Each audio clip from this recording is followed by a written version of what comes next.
Assalamualaikum warahmatullahi wabarakatuh. We are from group 3. In this occasion, we will explain and analyze short story Boys and Girls by Munro. And this is our member. My name is Ahmad Darma R.I, and my other friend is Afifah Nurul Istiqomah. The next is Ervida Khomsaa Aulia. So in this project, we have goals like the first is plot, second is character, third is narrative perspective, and the last is setting. And before we go to the analysis, we must know about the story. Boys and Girls is a famous short story written by Munro.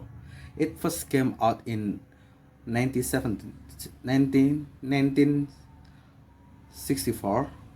Alice Munro, born on July 10, 1931, in Wingham, Ontario, Canada, is a Canadian writer known for her amazing storytelling.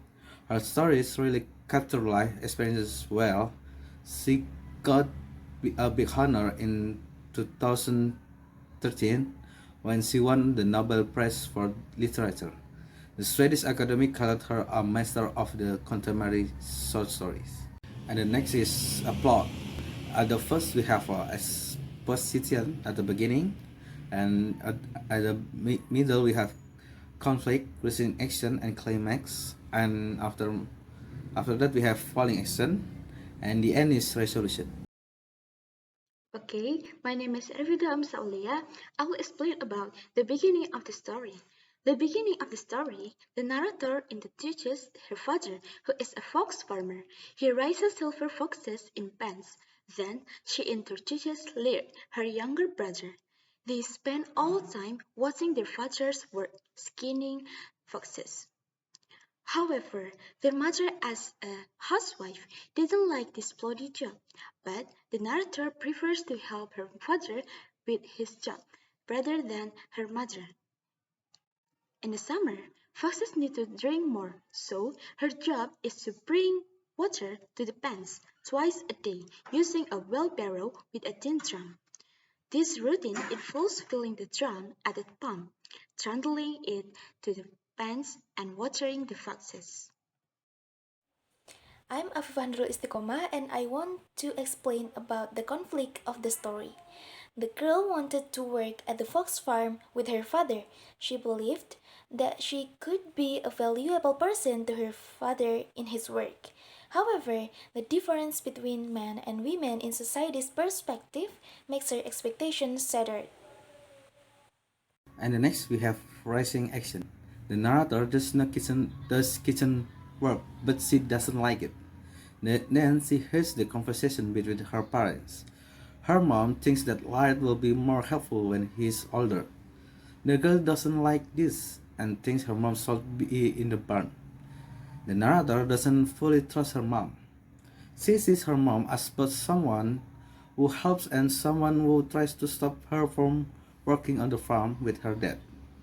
The fox is fed horse meat. In the winter, the family had two horses in their stable, named Meg and Flora.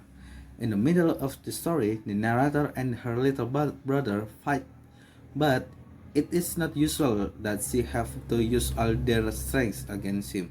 The narrator's grandma tells her how girls are and videos free supposed to act, but the narrator doesn't like it. Okay, my name is Ervida Aulia. I will explain about the climax of the story. When it is Meg's turn to be shot, their father doesn't allow them to say it, so the narrator persuades her younger brother to watch secretly. They witness how their father and Henry kill Max. 2 weeks later, it's Flora's turn, but Flora runs around freely. The narrator was told to close the gate to stop Flora, but instead she opens it wide, letting Flora run towards the township road. When her father and Henry arrived, she said that she closed the door too late, and Flora ran away. Okay, I'm Afifah Istiqomah and I want to explain about the following action of this story. After the narrator rescues Flora, her feelings about the horse escape are the same as her feelings about herself freedom. and the girl knows that her father will follow Flora in the truck, just as she cannot do what she wants or she is constrained. Later, the girl learns that Flora has been shot. Henry and his father cleaned up while Laird told everyone that they had shot and cut Flora. Okay, I'm Afifah Nurul Istiqomah, and now I want to explain about the resolution of this story. At the end of the story, Laird says that Flora's escape was the narrator's fault. Then the narrator cries when she realizes that her father is disappointed in her. Her father says she is just a girl. The narrator realized that her expectation to be a free and independent woman is too high. So in the end, she only accepts gently and resignedly. Okay, my name is Ervida Aulia. I will explain about the character of the story. The first is narrator. The narrator is the main character. She is a young girl. She is a girl who likes freedom. She doesn't like woman's work. She is a very lively and has a great willpower. And number two is Laird. He is the narrator's younger brother. He is lazy and likes to tattle on his sister when she does something bad. Okay, number three is father. The father character in the story appears to be a pleasant, kind, and hardworking man. And number four is mother. Like the father, the mother is a hardworking character. She is a housewife who obeys gender rules. Number five is Henry Bailey. He was a worker, but like a part of their family.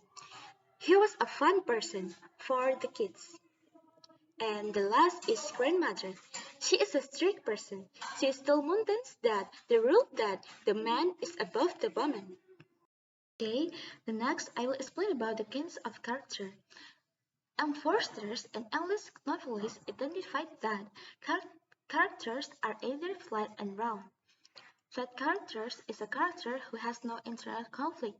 The example of flat character is a grandmother, Halle Bailey, father, and mother. And number two is round character. The example of round character is a narrator because this character play an important role, often the lead role of the story. Okay, I'm Afifah Istiqomah, and I want to explain about the modes of presentation. There are two modes of the presentation, narrative and dialogue. The story is told from the perspective of a young girl, and the story is told in past tense. So we can conclude that the narrative mode is a combination of both. And the narrator also uses dialogue mode, such as with her father, mother, and Laird. Next is narrative perspective. Boys and Girls is written in first-person narration. The narrator is that describes herself as the main character, who is also the protagonist in the story. This type of narration can be identified from the personal pronouns used by the author, such as I, me, and also we. The first we have example, my father was a fox farmer. The second is my brother lied and I sat on the top step and watched.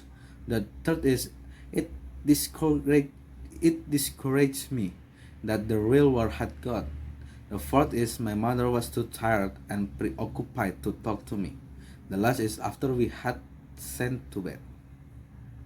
Okay, I'm Afifah Istiqomah, and I want to explain about the setting of the story. As we know that setting has three elements: setting of place, setting of time, and setting of social surrounding. And now I will explain the setting of place of this story. First, in the fox farm in the countryside, Canada. This is not directly explained, but the narrator mentions the Hudson's Bay Company or the Montreal fur traders who are located in Canada. Second, in the cellar of their house, we can take a look at paragraph 2. Third, in the narrator's bed, we can take a look at paragraph 5. Fourth, in the barn, we can take a look at paragraph 12. The next is on the field fence close to small road. We can take a look at paragraph 38. The next is in the narrator's bed. We can take a look at paragraph 43. And the last is at the dining table. We can take a look at paragraph 46. Okay, my name is Ervida Aulia. I will explain about the setting of time. We can take a look in a paragraph 2. The story takes place a few weeks before Christmas. And we can take a look at a sixth paragraph. It explains that the story happened at night in winter, also indicates that the farm is located somewhere in the north with strong winds and heavy snows. And in the paragraph 11, as the narrator walks, she sees the sky turning red, a sign of the fall season. The last is setting of social surrounding. The story unfolds in a post-war era, likely after World War II in the 17th and 18th century, whereas significant changes are occurring in agriculture. According to the Canadian Encyclopedia, many farmers are trading their horses from farm machinery. This transition is evident in the text, particularly in paragraph 17, which describes how farmers are gradually adopting tractors and abandoning their horses, which are no longer useful in the changing landscape of farming. And that is our presentation about boys and girls. So sorry by Alice Munro. Thank you for your attention. Thank you for your time. Wassalamualaikum warahmatullahi wabarakatuh.